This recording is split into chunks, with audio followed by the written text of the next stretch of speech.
I hope you're ready to turn back the clock and look at the entire history of League of Legends today on League Unlocked. My name is Eric. Thank you guys for hanging out. It is a special episode, one of those wonderful countdown episodes where we will be going back in time, the past, present, and future maybe, and looking at the best AD carries of all time. We're counting down 5 to 1, and as well, we'll give a few honorable shout-outs or mentions to some of the guys who just came up ever so slightly short of making that top 5. These are the guys, I mean, you've got to account for longevity, peak performance, titles, and just, I mean, overall, even performing when their teams are not necessarily the best. There's plenty of criteria to look at, especially when this game is now almost 10 years old. There's a whole lot of players and footage to choose from. Before we get to the players that we have listed on our top 5, we've got to give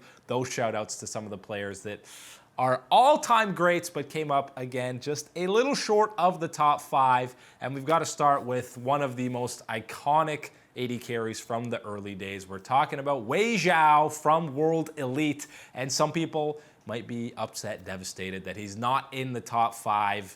And I'll say the main reason we don't have him included in this list is that longevity that we're talking about. And obviously, the peak performance was there for Wei Zhao. He was definitively and consensus the best AD carry in the world around Season 2 and a little bit beyond that. But really, the peak wasn't there for that long. Even around Season 3 towards the end, that was falling off. And by Season 4,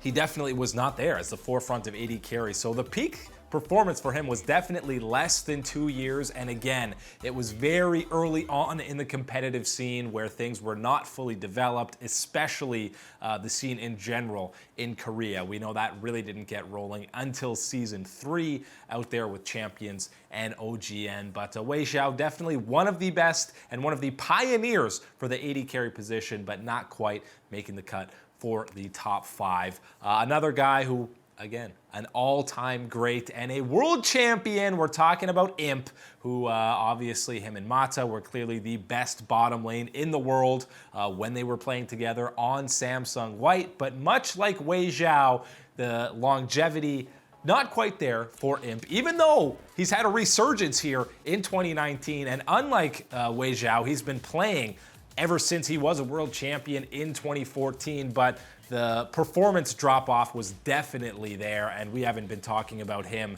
as a world-class AD carry since really 2015 when he went on to LGD and they had their disappointing Worlds performance.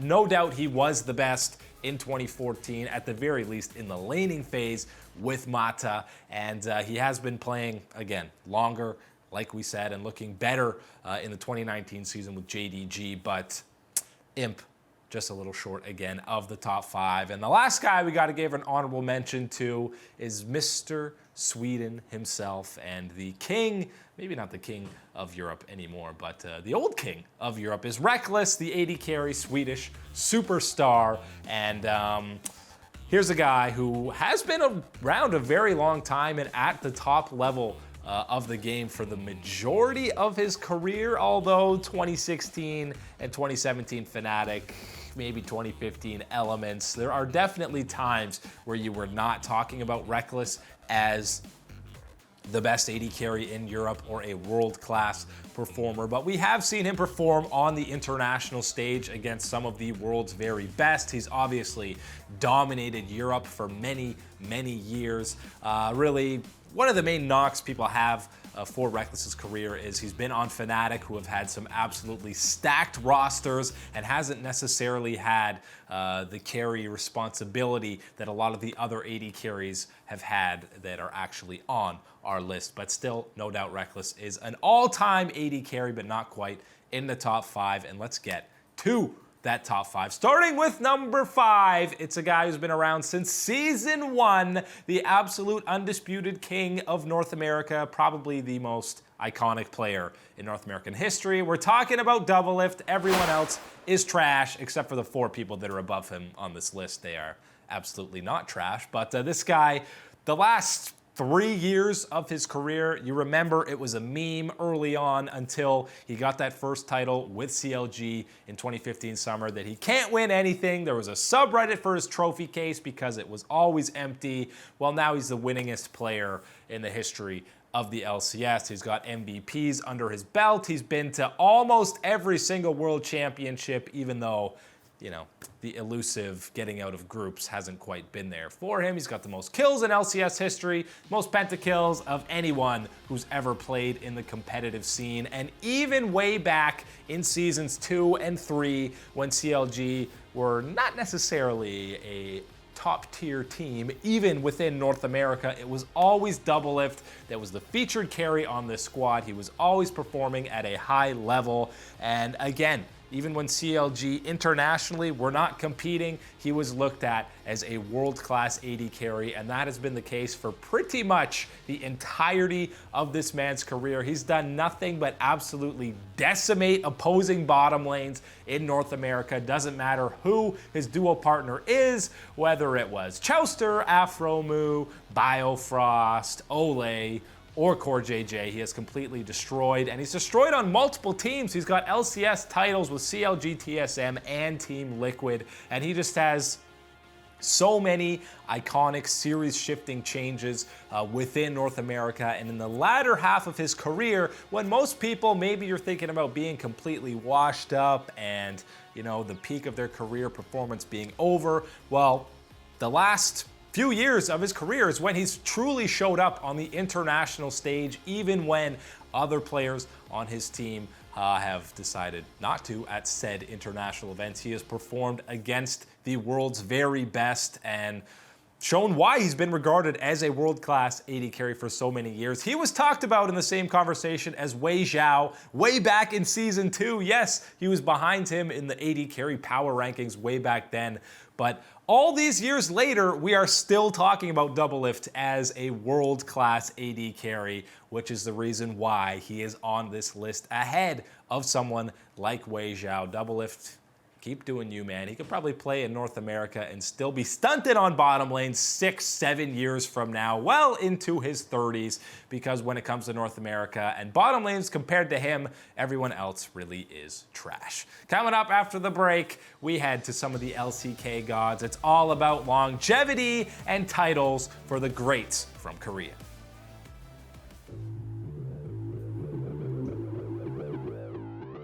Welcome back, you beautiful individuals, to League Unlock as we continue our countdown of the greatest AD carries of all time, 5-1. We have moved on to numero 4, which is 4 in case you don't speak that language. And yes, there's going to be a heavy Asian influence within our top 4. And that number 4 spot is a man who retired not once, but twice. Of course, we are talking about Prey, one of the oldest and most tenured AD carries in the history of Korean League of Legends. He's been around since Season 2, way back on Najin Sword, when, that was a top 8 team at that World Championship. They had an incredible best-of series against SKT in Season 3. So yeah, he's been around for a while, been a featured carry on multiple teams, and one of the most impressive things about his career, you see that 4-time LCK champion. He's the only man to have done it with 3 different teams in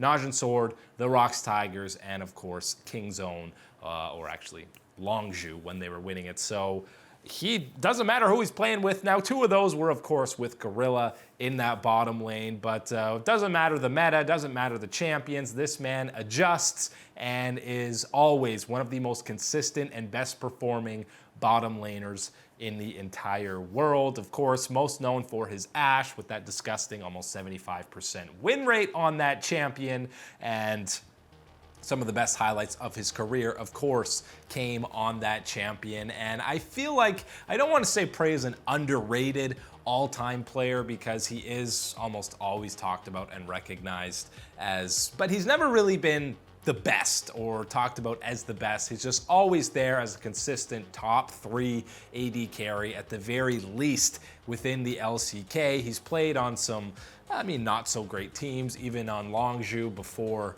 BDD and Khan joined the squad, him and Perilla were the only consistent, the only positive on that squad. And I mean, he's never a liability in the laning phase. And you're not going to completely ruin a legacy by coming out of retirement to a floundering KT Rolster team that was already struggling in the split before he came out of retirement. That has almost no negative effect on his legacy for me because of what he did leading up to that point. And people might say internationally, maybe he hasn't performed at the same level, but that again is a bit of recency bias with Kingzone struggling at MSI and Longzhu struggling at Worlds the year prior, where of course they did go 6-0 in that group stage. And even at MSI, we were talking about Prey as the best or one of the best performing AD carries in the entire group stage. And if Uzi hadn't gone Super Saiyan at that tournament, I think we're talking about it as one of the best runs that Prey ever had in his career at a tournament, international or domestic, it doesn't matter. He had a great MSI for the most part that run. So international choker, that tag just doesn't fit with Prey. He's performed at all stages and all levels of competition throughout his entire career for, again, since Season 2 days. So yes, absolutely deserving of being on this list. He comes in at number 4, and the man who comes one spot ahead of him is someone he's very familiar with, having gone head-to-head in multiple finals and championship level events. It is Bang, formerly of SKT. I know the NA Vacation meme is very strong with him and 100 Thieves, but even in his most recent and final split with SKT, he was still performing as one of the best AD carries in all of Korea. And maybe he hasn't been around for as long as Prey, might not have the longevity per se, but obviously the career accolades and championships are very much there, and people like to take away from Bang because he played with the greatest player of all time in Faker and some absolutely stacked rosters, and people like to forget that they played around Bang. They built entire team comps around him for so many years.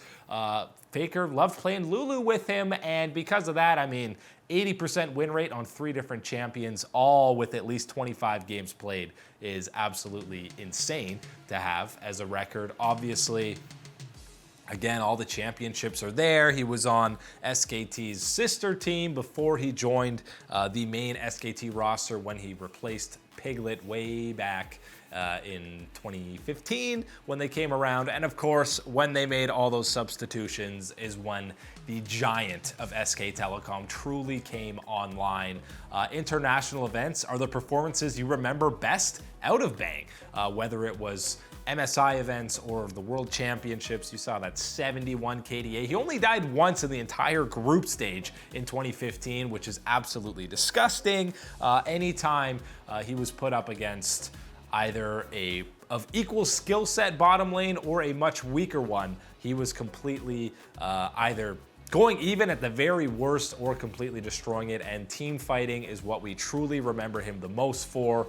That's when he truly came online, again, because a lot of these comps for SKT were built around him, and his positioning was almost always perfect. He knows exactly when to be the most aggressive, when to flash forward, when to dash forward, to completely swing a team fight in their favor. And these Lulu Lucian comps that SKT used to run were absolutely beautiful to watch, and when they were at their absolute peak performance, these were the kind of things that they were running.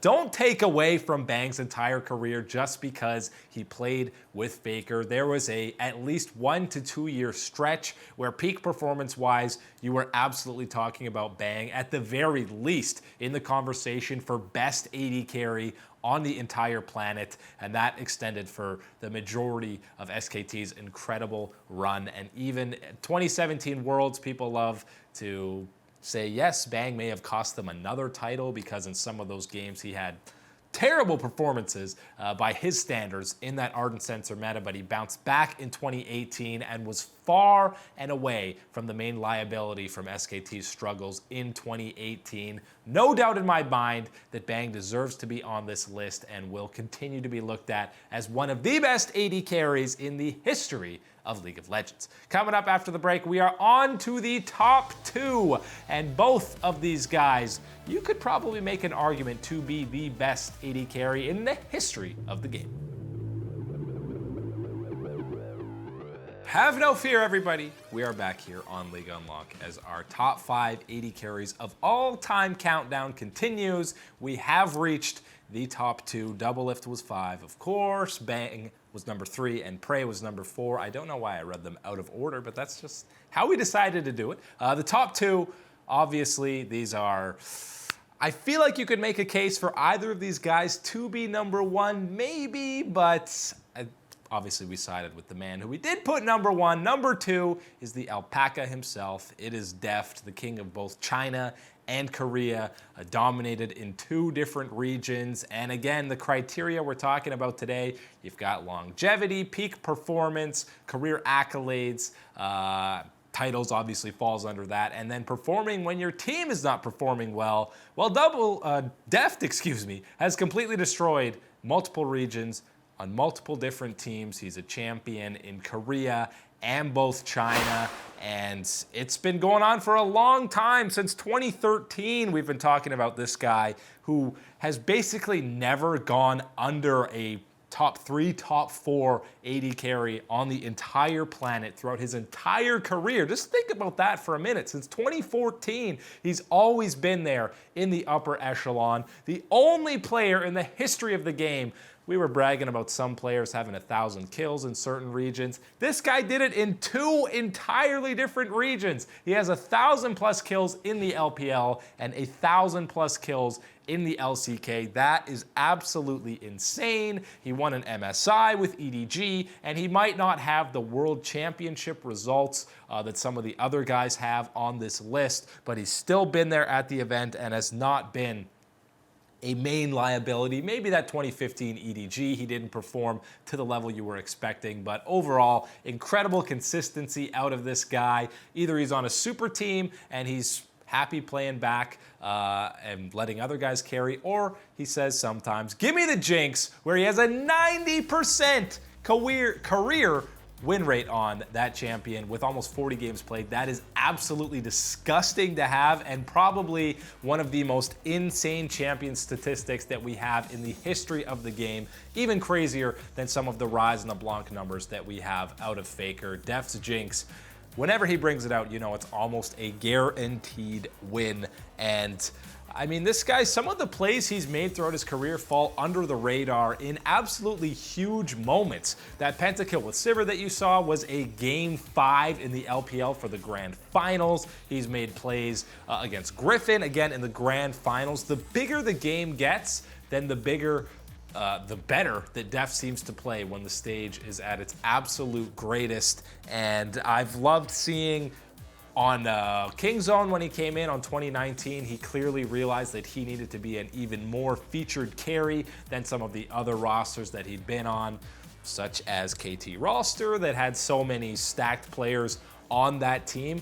He could take a back seat some of these games. Kingzone, he has done that to some degree, but for the most part, you know, he is the featured carry, or was the featured carry on that squad, and that's a pretty good guy to put all of the eggs in the basket in, because we've seen him carry on multiple different champions, again, against other world-class opponents. And when you're talking about the longevity that he's had since 2014, it's the fact, if you compare him to a guy like Imp, who were on sister teams in Samsung way back in 2014, peak performance, maybe Imp reached a slightly higher level, and as his career went on, it was a very significant dip down for him. Deft, again, Didn't reach that absolute peak ceiling that we saw from Imp, but we're talking over half a decade later that we're still talking about DEFT as being a world-class AD carry and top 3 at the very worst. So yes, there's no argument. I don't think you could ever put DEFT any lower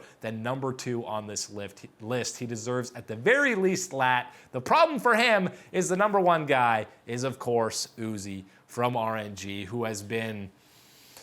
he's played on a lot of different rosters, and he has always been a world-class AD carry, and for the last countless years, even other pro players playing the AD carry role have looked to Uzi and talked about him, what he does differently than everyone else, and claimed him the best AD carry of all time. And I think the run that he and RNG had in 2018 fully cemented him as the best AD carry of all time. 3,000 career kills. Nobody else has done that. Obviously, 2,000 of those coming in the LPL. That's just so many that he's had at international events and events outside of the LPL.